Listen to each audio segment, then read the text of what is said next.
En dépit des apparences, et bien que vous n'ayez jamais entendu parler de lui, cet homme est l'un des plus grands magiciens du monde. Son nom, Hishimuddin.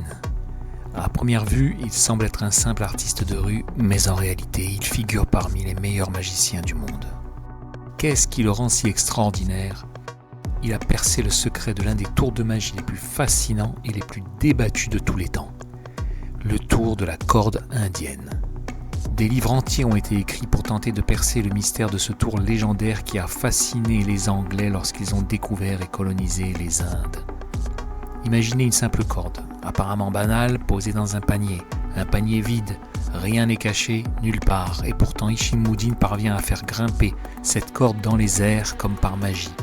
Ce tour de magie indien de la corde, connu sous le nom anglais de Indian Rope Trick, a acquis une renommée internationale dans les années 1890 grâce aux récits d'explorateurs fascinés par les mystères de l'Orient. Tous les récits concordaient. Apparemment, il se trouvait en Inde des magiciens capables de faire grimper une corde suspendue dans les airs sans aucun support, en utilisant simplement un instrument de musique, puis d'y faire grimper un enfant qui leur servait d'assistant lors du tour. Le tour suit toujours le même processus. Le magicien fait constater à l'assemblée que la corde n'est pas truquée, et bien une corde normale et souple. Puis il la jette en l'air d'un seul coup et elle reste toute raide. Une fois la corde en l'air, le magicien fait grimper son assistant, un enfant, jusqu'en haut de la corde, sous les yeux médusés de l'assistance.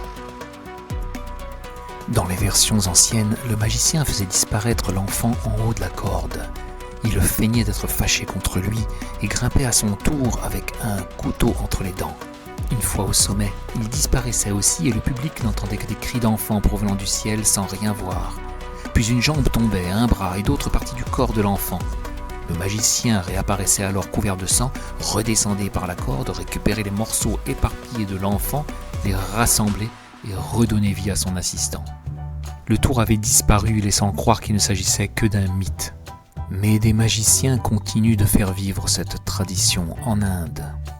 Toujours selon le même processus, le panier vide et la corde qu'on montre à l'assistance pour vérifier sa réalité. Malgré plus d'un siècle de tentatives pour expliquer ce tour, le mystère reste entier. Des sceptiques et même des magiciens modernes ont cherché à le démystifier, mais aucune explication universelle et incontestable n'a pu émerger. Certains affirment qu'il s'agit d'hypnose collective, de manipulation de perspective, que le public est dans le coup et qu'il s'agit d'un canular. Cependant, le tour reste ancré dans l'imaginaire collectif comme l'une des illusions les plus légendaires de tous les temps. Aujourd'hui encore, en hommage et en référence au mythe sanglant, les magiciens brandissent un sabre pendant le tour, avec lequel ils ne découpent plus leur assistant, mais qu'ils utilisent pour briser le sortilège et récupérer la fluidité de la corde. Plusieurs personnages influents ont offert des récompenses considérables, parfois plusieurs centaines de milliers de dollars, pour qu'ils soient expliqués en détail. Mais aucune démonstration n'a été fournie. L'Indian Rope Trick incarne l'essence même de la magie, un mélange de mystère, de spectacle et d'émerveillement. En Inde, ce tour est souvent présenté comme un symbole du folklore et des traditions magiques locales. Mais il illustre également l'attrait occidental pour les mystères de l'Orient. Une fascination teintée d'exotisme qui a contribué à amplifier la légende autour de ce tour de magie emblématique. Que le Indian Rope Trick soit une illusion complexe ou un mythe enrichi par les conteurs, il reste une pierre angulaire de l'histoire de la magie mondiale.